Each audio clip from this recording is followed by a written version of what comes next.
This is the Samsung Galaxy S25 Ultra, one of the largest smartphones you could get today. This right here is the LG V60, bigger than the Galaxy S25 Ultra, but is it better? Today we're going to be doing a spec comparison between the fantastic legendary LG V60 and the Samsung Galaxy S25 Ultra. Let's get started.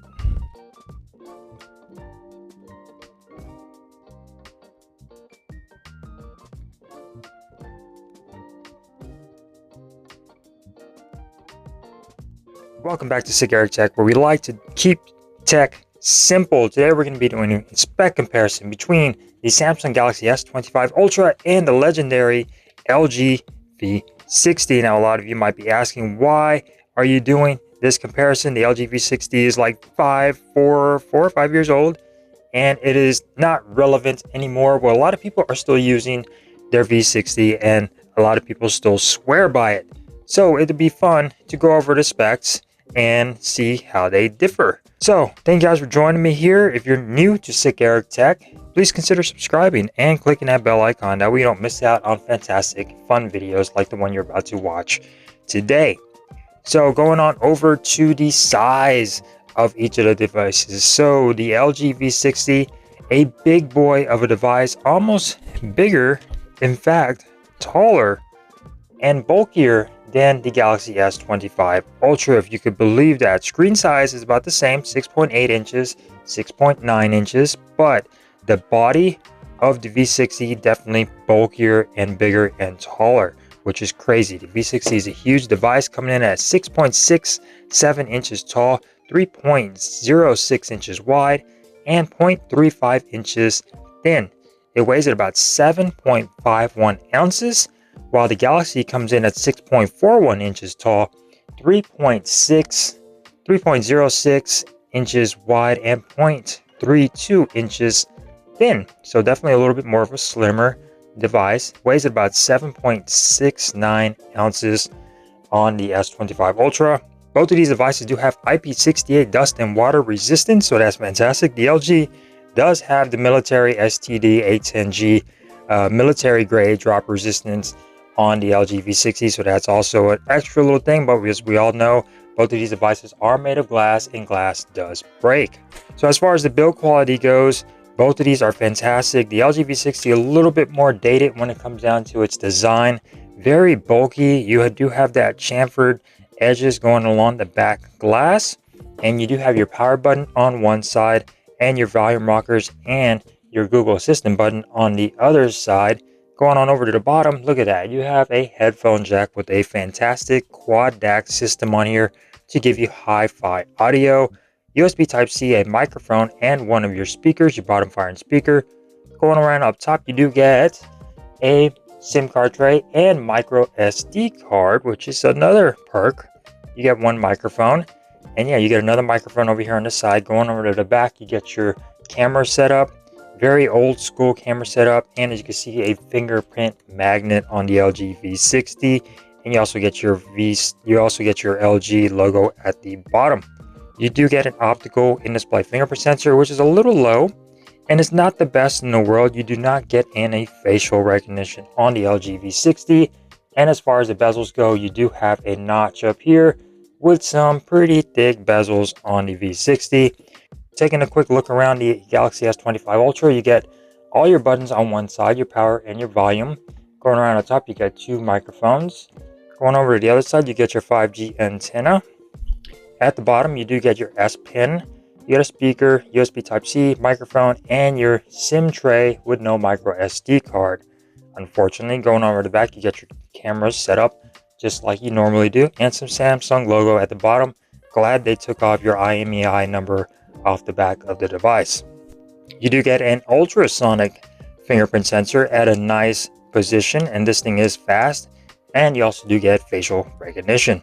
So going on over to the display type, so 6.8 inches here on the LG V60. It is a PLED display, supports HDR10 plus. It is a resolution of 1080 by 2460, covered in Corning Gorilla Glass 5. You do have an always on display, which is highly customizable, and you also do have some shortcuts on here with the swipeable feature down here at the bottom.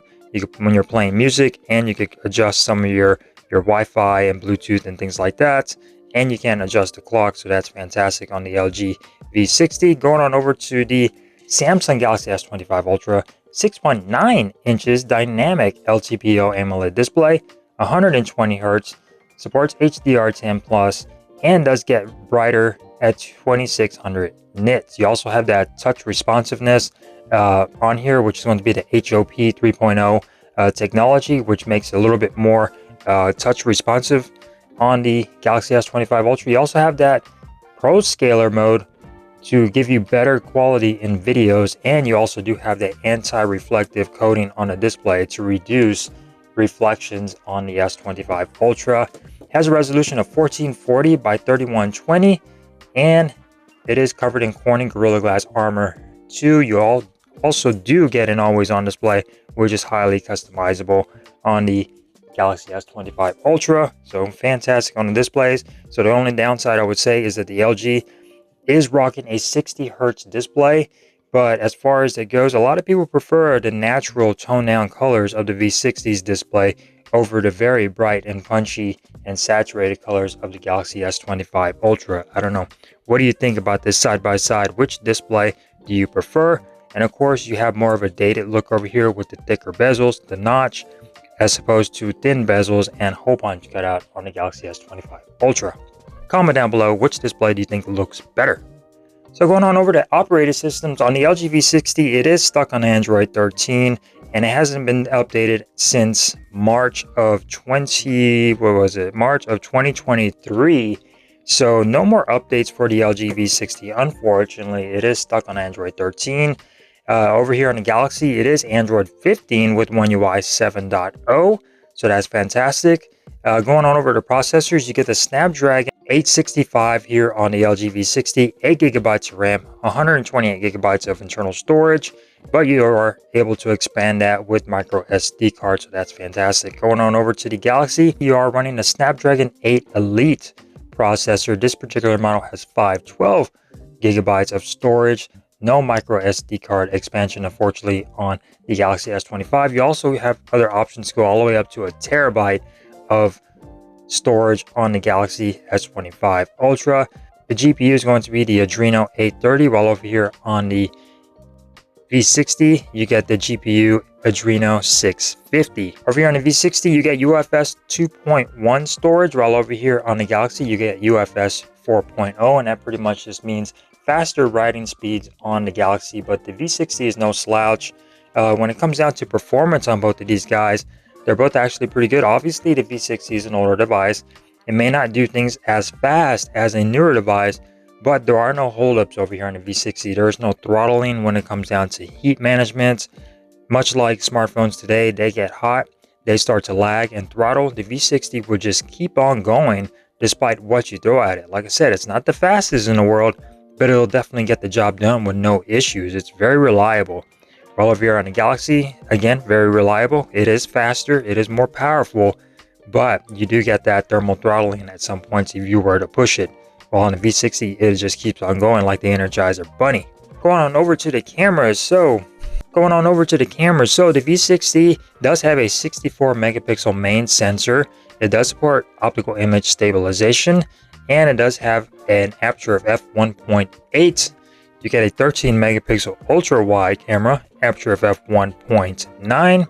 You also do get a 0.3 megapixel time of flight sensor on the back with an aperture of f1.4, and that's going to be for your portrait shots and your depth sensing over here. So they did not opt for a laser autofocus. You get that time of flight sensor to help with all of that kind of stuff. You can record up to 8K 30 frames per second on the V60, so that's a very nice feature over here. Not that you're going to be doing it. You could also do 4K 30 and 60. Your front-facing camera is a 10 megapixel aperture of f1.9, and you can record up to 4K 60 frames per second on that front-facing camera as well. It does support HDR, so that is a nice feature. Going on over to the Galaxy, you get a little bit more options with that camera. So both of these cameras are actually really good. Obviously, you're going to get a little bit more options here on the Galaxy when it comes down to your focal lengths, while on the LG V60, you're pretty much limited to just your main sensor and your ultra wide. If you zoom in, it's going to be digital crop. And on the V60, they did offer manual video mode. So that is definitely one of its first to do so over here on the LG V60. And now Samsung, obviously years later, did adopt the feature. So you do have manual video mode on the Samsung, which is going to be called Pro Video. And here you are able to adjust everything. Now on the V60, you are able to adjust your sound when it comes down to your mic, your levels, and everything, and your gain. So that's fantastic. You are getting a little bit more extra features on the LG V60 to control audio. So some might like the V60 more when it comes down to your pro manual video modes over the Galaxy S25 Ultra, but they're both fantastic. When taking pictures, obviously you're going to come ahead over here on the Galaxy with those zoomed in shots, being able to zoom in 30 times, 100 times if you wanted to. And you get a little bit more versatility, while over here on the V60, you're able to tweak it a little bit more, get a lot of recording time with no throttling. So if you're recording 4K video and your phone gets hot, the V60 is going to keep on going, while other devices will tend to give you a warning saying phone is too hot. So keep that in mind. Alright, so here we got front-facing video, 4K 60 frames per second on the LG V60. Just to show you guys quickly how this camera performs in 2025. Yes, this device is old as hell. Blowing out the sky. It's not a sunny day, it's a very cloudy day. So there you go. Let's go on over to the S25 Ultra, shall we? Here we go with the Galaxy S25 Ultra, recording at 4K 60 frames per second as well. Just to show you guys the differences between these two cameras. Galaxy S25 Ultra versus the LG V60. Alright, let's continue on.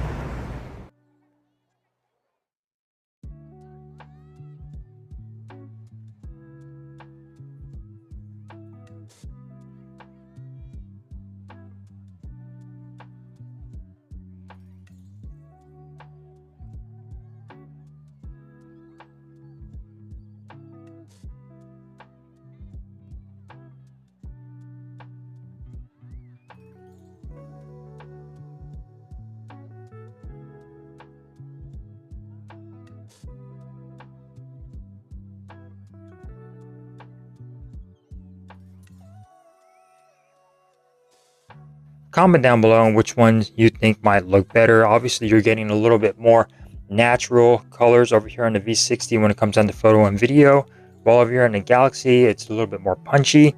And notice on the photos as well, it is a little bit more of a cropped in shot on the V60, while over here on the Galaxy, it's giving you more of a wider field of view on that main camera. So keep that in mind. So both of these do have stereo speakers. On the V60, you do have your 3D sound engine over here on the V60, which you are able to use auto, cinema, music, and voice. While over here on the Galaxy, you are getting Dolby Atmos. So to each his own. Personally, I prefer Dolby Atmos over the LG 3D sound engine. And the speakers are actually quite good on both of these. I would give the win just a little bit more towards the Galaxy, just because it does sound a little bit louder and fuller. So, but let's let you guys determine that. Let's play some music on both of these devices.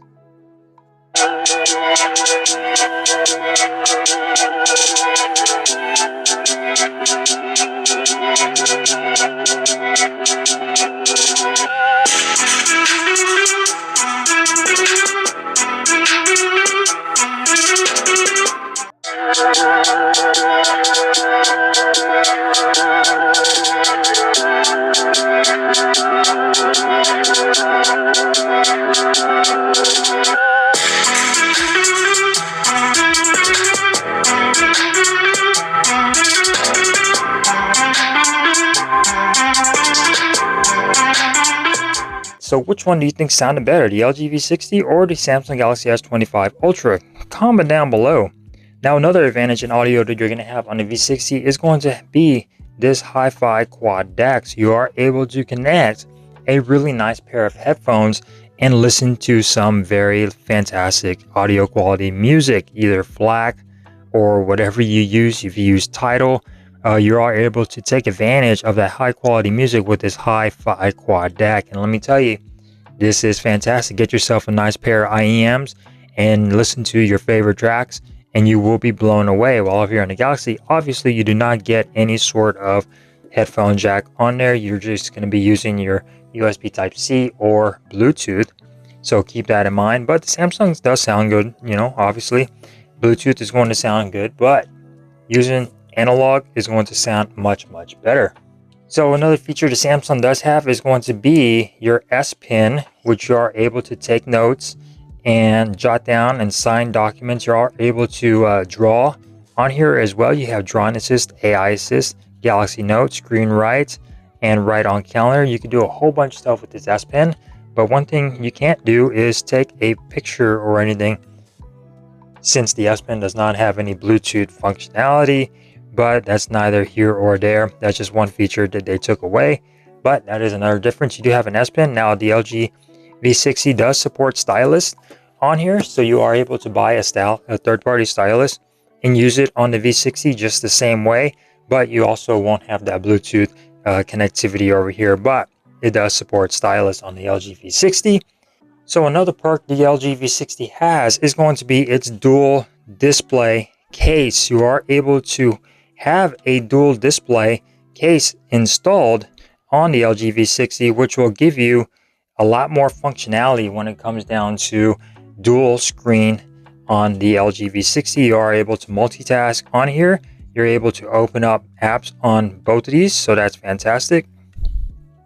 You are able to open up apps on both of these displays, so you could be scrolling the internet over here on one side, while over here you could be scrolling, I don't know, your social media or something on the LG V60. So this gives you a lot of different options, and you know, as far as versatility on the LG V60, this is actually quite nice. And yeah, it does support dual screen on the LG V60. So the Galaxy does have Wi-Fi 7 with Bluetooth 5.4, while over here going on the LG V60, it is going to be Wi-Fi 6 with Bluetooth 5.1. Now keep in mind the V60 is older. It did come out in 2020, so that's pretty much 5 years old already, of February 26. So we are off by a couple of days. It's February 16, so that's crazy. February 26, 2020 was when the LG V60 came out. Now going on over to the battery. Now both of these devices do have 5,000 milliamp hour batteries. You got 25 watt wired charging over here on the V60 with 15 watt wireless charging, while over here on the Galaxy, not much of a difference. 5,000 watt, you get 45 watt wired charging, 25 watt wireless charging, and you also do get reverse wireless charging of 4.5 watts over here on the Galaxy S25 Ultra. Battery life obviously may go towards the Galaxy, but the V60, the only reason I'm saying that is because of battery degradation. This is a 5-year-old battery. It may not be as good as it was when you first got it. Now, when you first got it, this was a battery beast. Both of them definitely all-day devices, no problems, no issues. It's just going to be up to the user and user management as far as how much you push your device and how much you use your device. So hopefully you guys enjoyed this comparison between the legendary LG V60 and the Samsung Galaxy S25 Ultra. But thank you guys for watching this video. If you enjoyed it, give it a thumbs up. If you didn't, give it a thumbs down, and I will see you next time here on SicErik Tech. We would like to keep tech simple. Peace.